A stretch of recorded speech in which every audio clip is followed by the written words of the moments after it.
Welcome, Karen Lombardi. Yay. I'm excited because there are so many things that people really don't understand about your job. And this is our shot at like just getting it all out there so everybody knows what it is you do and what their responsibilities are for these animals and how you help them. So first thing I'm going to do, I'm going to read off who you are, what you do. As soon as I find that sheet of paper, I put it out of order. Oh man, I was so on top of this and then like dogs got on me. Okay, here we go. You are Chief Municipal Animal Control Officer, Woodbridge Regional Animal Control, serving the towns of Woodbridge, Bethany, and Seymour, providing enforcement of the Connecticut general statutes pertaining to animals in Connecticut and the towns that we cover, overseeing day-to-day operations of the shelter, providing assistance to local and state law enforcement agencies in our towns when animals are involved, assisting residents with complaints and concerns regarding animals, ensuring proper placement of the animals in our care, advocating for those animals that otherwise would have no voice. But the coolest thing about you, Karen, is this. We almost got arrested together trying to rescue a pig.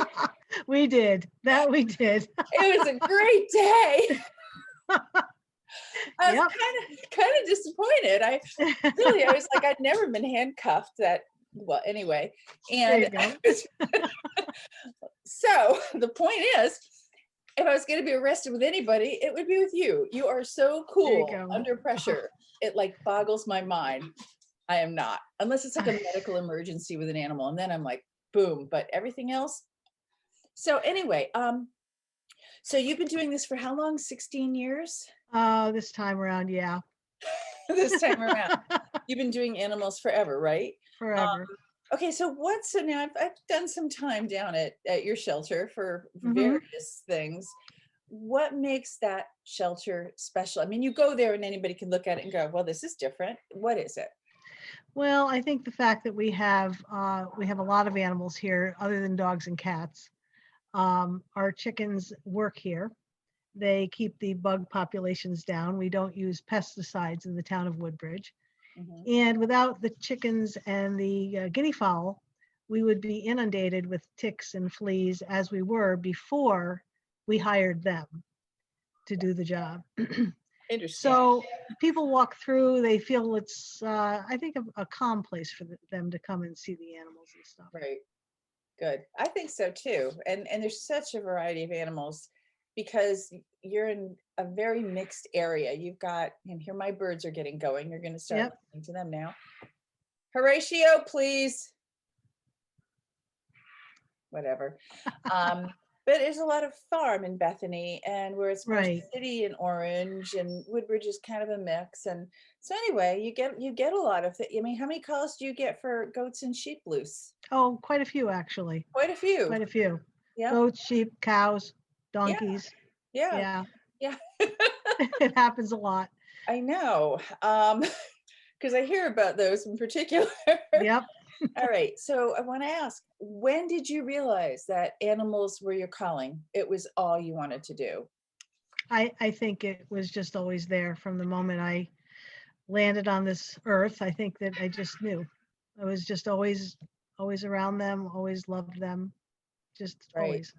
Okay. And what's the difference between, except for if it's a macaw, when you're with an animal or with people? What's the difference in how you feel? Oh my gosh, I don't know if we have enough time for that. Okay. Animals are just so honest. They're just Uh-huh. honest. They just are who they are. And it's not that people are dishonest, but a lot of them have a facade, and it takes a long time to get behind that. Right. And So, as far as our friends, right, they are who they are, and you don't they are ever who they have are. to you don't have to fight your way through anything to get to know them. All Yep. right. Brief description of a typical day in the life of an animal control officer. Well, first of all, there is no typical day. We never know what we're walking into on any particular day. Right. It could be a very calm day. It could be a day of adopters or people, prospective adopters coming to visit animals at the shelter. Prior to COVID-19, that was like nonstop, the revolving door. Now we try to do it by appointment just so we can have a little more social distancing and be a little safer with the whole thing. It could be responding to, barking complaints or a roaming dog or a roaming rabbit or whatever it happens to be that day. Or it could be we get a call from one of the police departments that says, "Hi, we're doing a drug bust and there's dogs in the house. You have to be there." I remember one where there were dogs in a car. that you- Yeah. Yep. That's pretty common too. Yeah, Someone is arrested or they have an accident and they have a dog or a pet in the car of any kind. We right, have to respond and keep that animal safe while whatever else is happening is happening. right. So there's never a typical day. Okay. That's that. I've known you for quite a while now. And Yeah. one thing I know is that I never know where you're going to be when I No, text you or call you. right. And holy cats, it's always interesting when I get my It usually answer. is. All right, now in this interview, I want to there are so many different topics, but I want to focus on helping people understand what to do if they find an animal they believe may be in distress, abused, neglected. It's confusing. I'm lucky because I happen to know somebody who knows everything, Karen Lombardi, and I How have your about that? number in my phone. Okay. Hmm. Yep. But not everybody knows. So I'm gonna list a few situations. I am so sorry about Horatio, that people might come across, and let's see what they're supposed to do. And Okay. speak loud because Horatio is awake. All Horatio right. in the building. All right. So let's see. Brief description of abuse according to the laws of Connecticut. And it's different in every state, that we know. There's not a lot of federal regulations. Right. And abuse can be different things at different times. It's somewhat a broad description. My dogs heard your dogs. I know. Let me close that door again. I have to close that door again. Yeah, that one. I'm sorry.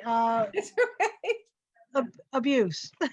Abuse. That's where we Sorry. were. Now my dog's like, it must be somebody outside. Right. Anyway, it can be neglect. It can be an animal that's being left outdoors with no shelter, no food, no water, tied.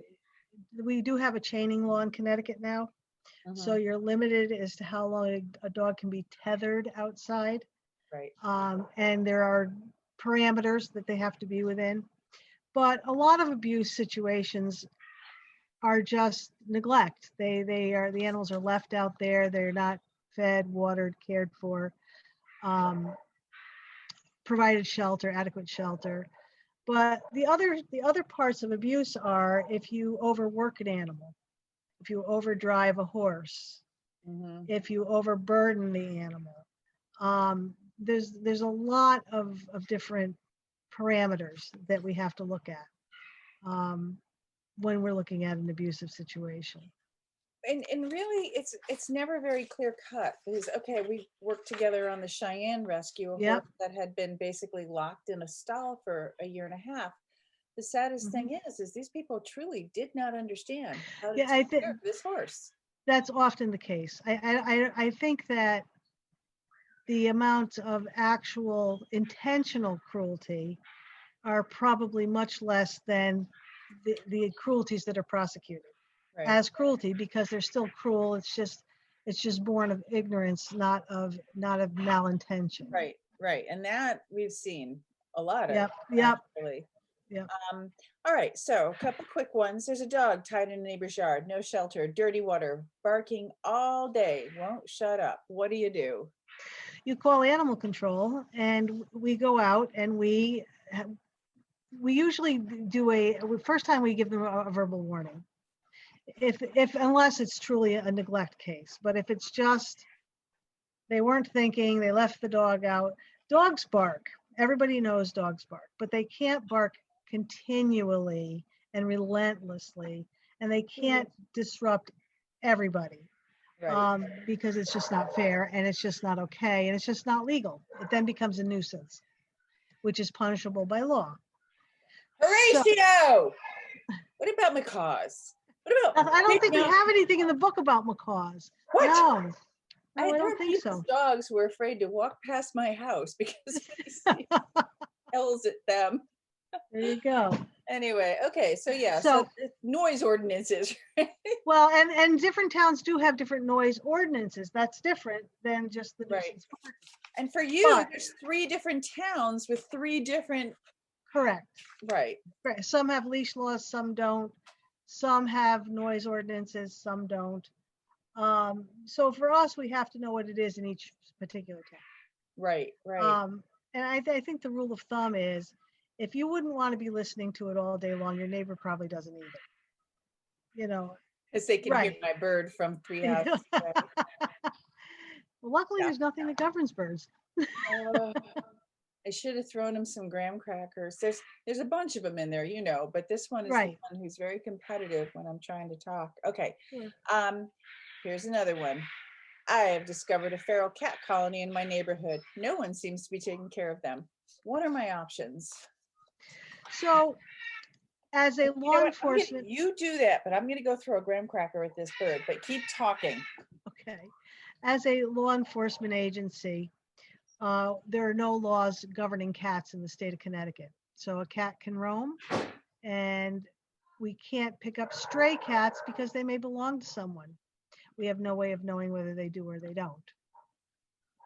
If there's a feral cat colony, and it is truly feral, we have organizations that will help us that are not governed by the same laws that we are, that can do trap, neuter, and release. They vaccinate for rabies, that sort of thing. In your dish. You can't. I just stopped. It's in his dish, but he wants me to put it in his mouth, but he'll throw it to the ground. I see. Okay. All right. So, okay. So anyway, so there are no laws governing cats in Connecticut. Right. Cats can roam, cats can do whatever they want to do. We cannot, without a state statute behind us, pick up that cat or do whatever, unless it's injured. We can pick up an injured animal.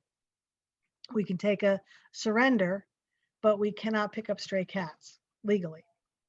So there are organizations that we work with that can do trap, neuter, release, which stops the population, which is a good thing. We sometimes provide food for those organizations when they can't afford it themselves. They can come. We do have a food pantry at the shelter for people that are, short on. But that's been busy this supplies. year. It has been remarkably not as busy as I would have expected, but we do get quite a few people in, and no questions. Just if we have it, you're welcome to it. Right. So, feral cat colonies are an issue. Yep. And there are groups that will help us, and we do try to get them placed. Okay. Yeah, I've worked with. I don't think there's anything I haven't actually done in this area, but I've worked with groups with the, and just why I have like 4 feral cats in the bird room. But they were like so close to being okay. I couldn't bear. Right. And 2 out of 4 let me pet them now. But I've learned to accept that the ones that don't, I worked really hard, but some of them don't want. So, I have a cat in my house that I hadn't touched in a year because she just won't let me. Yeah. But if that's the way they want to be, it's right. They're, sometimes you just have to accept that's their choice. That's how they want to live. Correct. They're safe, they're fed, they're well, they're inside, then that's that. Yep. So anyway, all right. Injured animals. When people see an injured animal at the side of the road, they have no idea what to do. If it's a domesticated animal, if it's a wild animal, what do you do? So if it's an injured animal, if it's a domesticated animal, whether it appears to be injured or to have ceased life, they should still stop, and they should call either animal control if they can't reach us because we are out on calls. Whatever the local police department is, they will send an officer out to sit with that animal until we get there. They will page us. We will get there immediately, especially if it's injured. Okay. Um, I think if people they, don't understand that you and the police departments work together, we do, we and do. that if They, they yeah, will if you get can't find us, they will get us, and we right, will get there. right, Each police department is different in each town as to, but that's sort of a universal thing. If right, there's something in trouble, the police, if you can't get us immediately, the police will respond and they will make sure we are right behind them. right, So we do work hand in hand. It's important for those people that sometimes pick up an animal and bring it to a veterinary hospital because they found an injured animal. It's not necessarily a bad thing. The bad thing is if they get hurt by that animal, mhm. because then that could be a death sentence if no owner comes forward and we don't know a rabies vaccination status. I've done that. I've done Right. that. I have to say, somebody threw a young kitten out Yep. the window of a car in front of me, and it got hit, Yep. and I was just so anyway. So, Good Samaritans do happen. We just need to make sure we know who they are Right, and if there were any injuries involved. And we don't want them to be injured. So we are trained, as you probably know, on how to move those animals without causing more damage to them or to ourselves. right, I understand that in the heat of the moment, somebody may want to get help. I get that. mhm, So we just need to make sure that we know who they are and that there were no injuries, or there were injuries, but we need to have that record. right, yeah, When they bring it into the veterinary hospital, they have to be very clear it was a stray or owner unknown and where they picked it up, because the town then theoretically becomes responsible. If we don't have enough information, then the Good Samaritan is responsible. right, okay, So we need to make sure that we have all their information and where they found this animal, and then we're good. Everybody's good. okay, cool, good.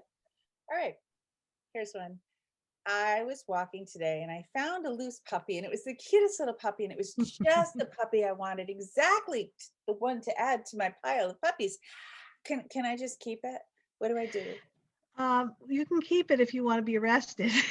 I missed my big opportunity. Remember, you were there. Yeah, right. Uh, pets in the state of Connecticut are considered personal property. Right. So if it belongs to someone and you've kept it and not gone through the proper channels, it is considered a theft. Not by me, but just by Connecticut general statute. Right. And as you know, we live in a very litigious society today. Yep. So the really smart thing to do would be to contact animal control. We do have to have the pet at the shelter for the 7 days from the day it's advertised. And we usually advertise, we call the ad in the same day, it comes out the next day. Mm-hmm. So you're looking at 8 days max that we have to hold that animal for an owner to come forward. If an owner comes forward, fine. If it doesn't, and you're interested in adopting that pet, we will certainly take your application, and if everything checks out, you've got a new dog Okay. or cat or whatever. I don't have nearly enough, right? No, I know you don't personally. No, I You don't either, Karen. no, not nearly enough. Oh gosh. All right. What other situations do you want to talk about? What are the things you come across that you wish people actually understood better? So one of the newer issues that we have that we didn't have years ago is social media. Yes. So somebody finds a dog or cat or goat or whatever it is, and they immediately post it on social media, which often facilitates it getting home more quickly, but just as often it facilitates it getting into the wrong hands more quickly. Mm-hmm. So what people don't understand, I think, in general, is animal control really does need to be notified. We really do make sure it's going home to the home it came from.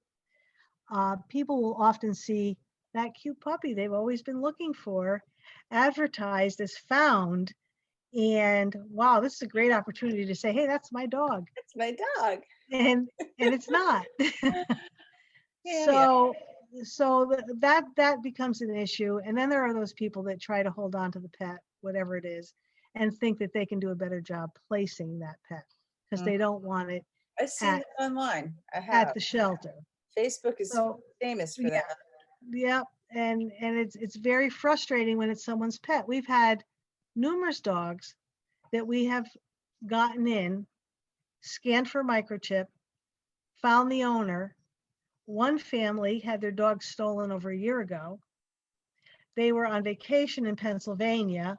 We got the dog as a stray in one of our towns, called the microchip in, called the owner on the microchip, which was the family in Pennsylvania that were vacationing. They were like out of their minds. They hadn't seen their dog in a year. Oh my God. And someone came and tried to claim that dog. But legally, it was not their dog. But this is the importance of microchipping. Microchipping is very important. Registering the microchip is even more important Right. because we do get dogs in that are microchipped and nobody even bothered registering the chip. So we don't know who owns it. Right. But I mean, there are people that will come forward and try to claim a dog that's not theirs. There are people that have come across dogs that they have lived with to be theirs, but they're not. Right. So there's a lot of reasons why you should contact animal control. I understand people are really trying to do the right thing. I don't know. Sometimes I think that they think that we're mean or awful or terrible or it's a terrible place, and it's really not. Mm-hmm. And it's our job to keep them safe and make sure they wind up where they belong. Right. Um, so I think that there's a lot of reasons why it could be difficult um, trying to battle the social media stuff because people very well intentioned Yep. just sometimes don't understand that not everyone is. Right. Right. And that's the truth. Ugh. And that we've both seen all over the place. Yeah, yeah, yeah, All right. I'm going to ask you a couple of quick questions. Okay. sure. You ready? All right. Like I don't know. What's your favorite animal? Oh, well, I have a lot of them, but I think my real favorite are dogs. I think they're my favorite. Mm-hmm. Probably horses next, but if I had to choose a favorite, it's very hard. Yeah, for me too, because I have everything and I love Right, everything. So, right. if you could be an animal, what would it be? Well, I think just simply for my birth sign, I would have to be a lion. So, because it's sort of my totem. Right, right. So it'd have to be a goat. No, man. You're- Well, doesn't that mean greatest of all time? Oh man. Horatio, he finished his cookie. All right. Okay. One thing everyone could do to make a difference for the animals of the world. I think if everyone really paid attention and followed what the animals do, we would have a much better, kinder world in the first place. Right. So I think that the best thing they could do is try to understand them. Okay. Yeah. Little empathy never hurt anybody. Yeah, I think so. Um, favorite pet you've ever had? Really hard. I know. I think it was probably a German Shepherd that my family got when I was 5, and we had him until I was 16. Uh-huh. And I think that that was probably my favorite dog. The dog that gets you through adolescence Right, is like the dog. right. Mine was Gretchen. Yep. She we we found her under the trailer one night. Oh, God, yeah. She ended up at the it was a long bad story. Ended up at the dog pound for 7 days. Yep. They Yep. asked our parents until, they let us have her. And I think she saved my life. Yep. Yep. Adolescence was not pretty. So, all right. And 100 years from now, what do you hope people still remember about you? I hope they remember how much I cared for the animals Right. and that I always try to be fair. So I hope they remember that. And I try to be kind.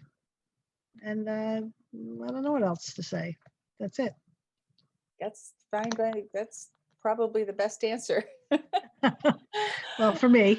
Well, it's, your job is hard. It was something years ago I want to be a vet. I ended up not being a vet. I wanted to be a vet too. Okay. Do you know what? It's I too get it. hard. I You get it. don't want to be a vet. Right. Right. And I look at your job and I think, okay, the animal part of it, I'd be all over. The people part of it, Right. I don't know that I could do it. What you have to do, and when I say you're amazing, the way you keep your composure when you deal with these people who, I mean, you run into every kind of Right. scenario with people, Hmm. from people who are just devastated because their pet is missing to, having to take a pit bull out of a car that a drug dealer had, I mean, everything. And you have Right. to be patient and fair and calm, and I've seen you afterwards lose it. Yeah, that happens. Yep. But, there's nothing that, before bed drink can't take care of. Yeah, the I off switch, I call it. That's right. I got a bottle of bourbon. It just sits there, just a little shot. Yep. Good job, put me to sleep. Horatio! And then he's asleep. Anyway, before he really gets rocking and rolling, I want to Yes. thank you so much for having this conversation with me. And I Thank think you. it will be very helpful for people who really don't understand everything they need to know about what you do and how to deal with animals. And anybody is welcome to pick up the phone and ask a question. We're here. We are a resource. We are not the old-fashioned dog warden, and it's not the old-fashioned dog pound. We are a shelter. We are a humane organization.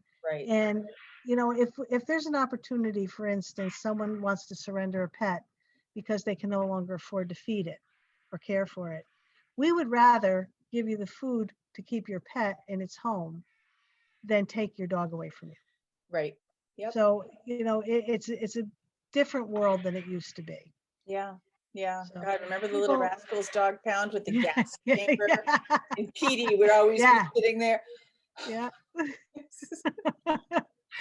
We're dating ourselves now. We really are. We're women 60 and above. Yeah, right. Oh, Anyway, all right. Terrific. it's all Thank good. you. And we will talk again because there's so many more things that you can talk Sure. about. All right. Perfect. Have a Thank good you. one. Thanks, You Karen. too. Bye-bye.